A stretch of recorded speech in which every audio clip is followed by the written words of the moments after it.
सार्वजनिक वितरण प्रणालीतील स्वयंचलनासह शिधा वाटप आणि हाताळणी सहाय्य अर्थात सार्थक PDS योजना सुरू ठेवण्यास केंद्रीय मंत्रिमंडळाची मंजुरी.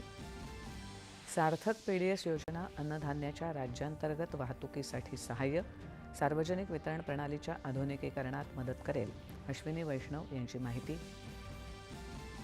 SIR प्रक्रिया घटनात्मकरित्या वैध असल्याचा सर्वोच्च न्यायालयाचा निर्वाळा.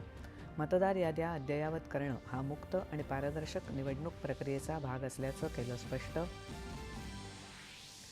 सर्वोच्च न्यायालयानं SIR प्रक्रिया निवडणूक आयोगाच्या अधिकार क्षेत्रात येते हे निश्चित केल्यामुळे इंडी आघाडीचं खरं रूप उघड झाल्याची भाजपाची टीका.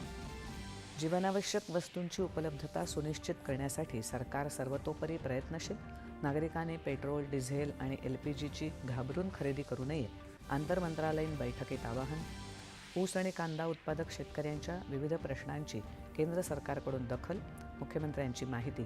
केंद्रीय सहकार मंत्री अमित शहा यांच्याशी राज्याच्या प्रतिनिधींची सविस्तर चर्चा.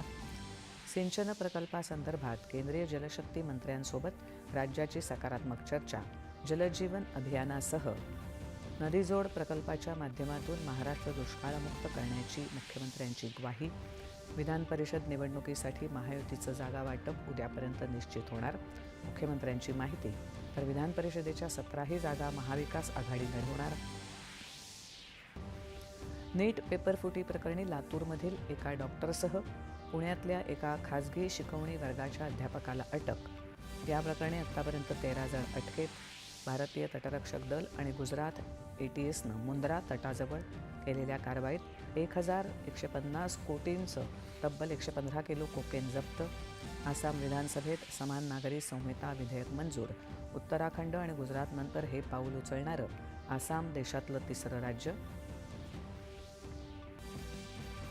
आणि देशभरात वाढत असलेल्या उष्णतेच्या पार्श्वभूमीवर आवश्यक ती खबरदारी घेण्याचं पंतप्रधान मोदी यांचं नागरिकांना आवाहन. नमस्कार, 9:30च्या बातमीपत्रात मी शिबानी जोशी आपलं स्वागत.